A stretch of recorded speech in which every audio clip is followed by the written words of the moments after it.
Good day. Almost said good morning again. Good morning, good afternoon, good evening, good night to everyone out there, whenever you're listening to this. Welcome to another episode of the Coffee with Coaches podcast. I'm your host, Kevin. And today I have with me Steve Eno. Steve is a teacher and coach of high school students in computer science and robotics, most notably through his work as a coach at the Spike Lab, developing passion, purpose, and professional skills through one-on-one mentoring for entrepreneurial projects. He's also the coach of his kids' soccer, basketball, and baseball teams. I mean, I guess the motto is always be coaching. Steve, thanks for being on the podcast. Thanks for carving out some time. Yeah. Thanks for having me. Well, it seems like you've been coaching, like you eat, sleep, drink coaching, but how did you get your start as a coach? Both like, how did you realize that you were a coach and in what form? And then also, how did you kind of move into coaching as a business, as a practice? Yeah, so I guess I've been coaching since I was tutoring in high school. I guess that's kind of where I got my start. I had some teammates of mine who struggled in math, and I started kind of tutoring them in math. And I realized, oh, this is kind of something that I enjoy, something that I guess was pretty good at because I got a lot more clients just through references and things like that in high school. But then I kind of more formally got into athletics coaching after I was working for a software company for like 5 years. I started coaching at my alma mater, coaching football. And yeah, I just kind of spiraled from there.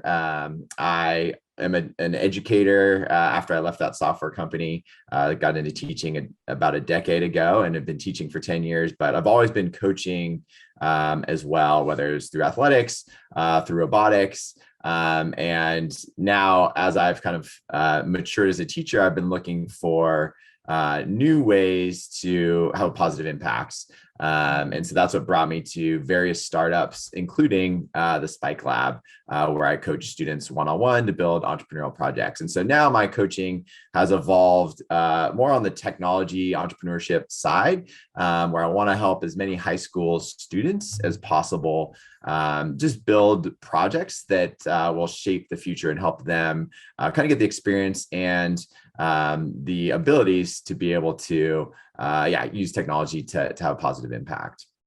Nice. I like how and let me back up. I was about to stumble into something halfway through a thought. There's a lot of people will not struggle, but there's difficulty in differentiating between something like teaching, coaching, therapy, even different ways in which you help people to achieve their goals at various stages in their life, whether they're younger, older, somewhere in between.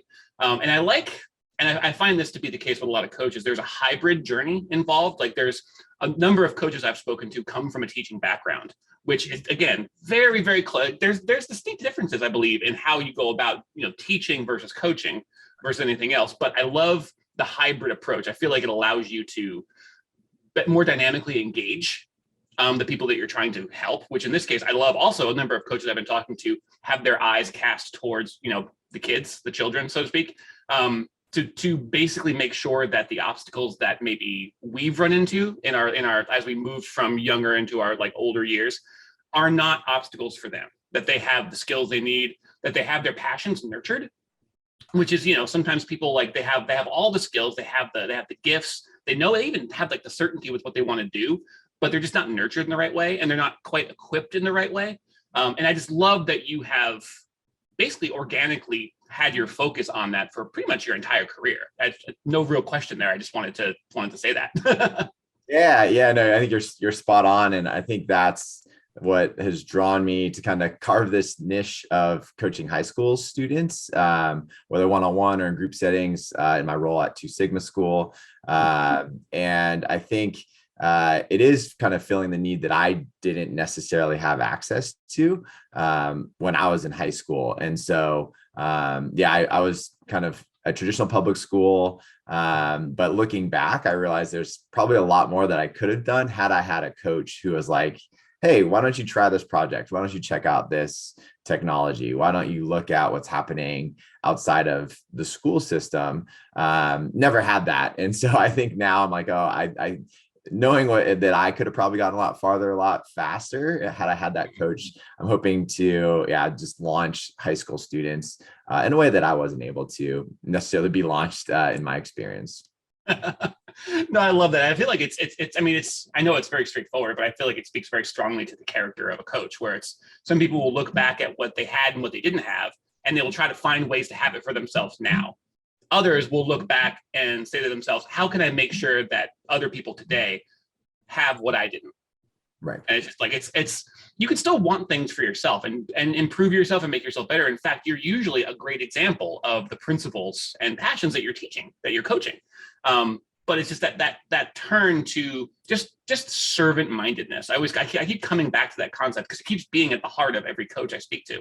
Just that desire to find a way to help. Right. Yeah, and absolutely. It's really beautiful.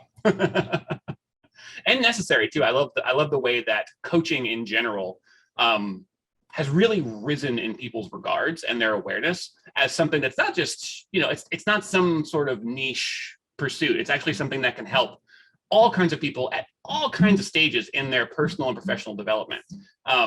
And it's just much more accessible. I love that. That's part of the reason why I love talking to so many different kinds of coaches here. It's just there's so many more options. People are slowly but surely becoming more and more aware of not just how available it is, but how necessary it is to really get where they want to go. Right. Yeah, absolutely. Yeah. And we're hoping to create the systems to allow more students access to coaches. Like at Spike Lab, it's one-on-one. Obviously, that doesn't really scale great. It's expensive. At Two Sigma School, we're hoping to get more dynamic coaching in group settings where it feels like it's one-on-one. But obviously, we're trying to get that to be able to scale out so that students can access computer science, data science, some of these more sophisticated technologies to build projects in a way where it's not like, doesn't feel like school. It doesn't feel like you're just being in a classroom. It feels more like mentoring, more coaching style in these group settings. And so yeah, I'm right there with you, serving students, as many students as possible, serving high schoolers. That seems to be the age that I connect with, I think, just because it's again, a launching point, I think, where a lot of students are at that crossroads. And they just need that nudge to explore possibilities that may not be traditional pathways. Yeah. And you made a nice little distinction there that I love as well. That harkens back to the teaching versus coaching, how group coaching is different from a classroom experience, and making sure or finding a way for students, for high schoolers, to understand that distinction, because I feel like, I mean, both have tremendous value for growth and development and education, but that group coaching experience, and like you were saying, it's a tough nut to crack, that scalability, because so much of that like tangible value in coaching comes from the one-on-one experience. But in order for it to really have the kind of impact we're looking for, it does have to kind of scale and go out a little bit. And so preserving the potency of that one-on-one experience, the openness, the intimacy, and the availability intellectually and emotionally, but having that happen in larger and larger groups, it's very tricky. And I love that is your focus now and going forward, because that's really, there's just so much impact potential there. Yeah. I think it dovetails nicely with my experience coaching athletics, because I mean, obviously in athletics, you have bigger teams. I've run programs, baseball programs that have 60 high school students in it. So I'm not getting a ton of one-on-one time, but you can set up the structures, you can set up the kind of the various coaches that you have on staff, so that it feels a lot more close to one-on-one. And then if you get everyone moving in the same direction, then you can really have those impact, that kind of coaching impact on larger groups. And so yeah, trying to bring in some of those experiences from athletics into these group settings, but more focused on the technology side of things, the entrepreneurship side of things. So that's what we're hoping to create. We're still figuring out all the nuts and bolts of everything, but very excited as to how far we've come just in the last few months. That's awesome. I love it.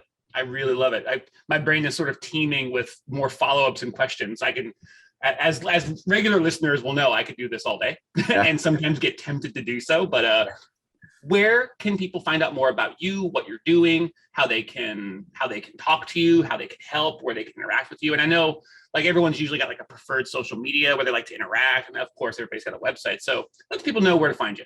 Yeah, so I'm kind of been dormant on Twitter, but I'm getting back a little bit more active on Twitter. I'm just at Steven Eno, and the main website, I guess the two main websites, my full time job at Two Sigma School, where we're trying to focus on kind of these group coaching situations for students, and then Spike Lab. That's where I'm doing the one-on-one coaching for students as well. And so those are probably the three best places to find me. Nice. Perfect. Anything else you want to add before we go? I feel like that flew by, but it's the usual amount of time. But yeah, anything else you want to add before we go?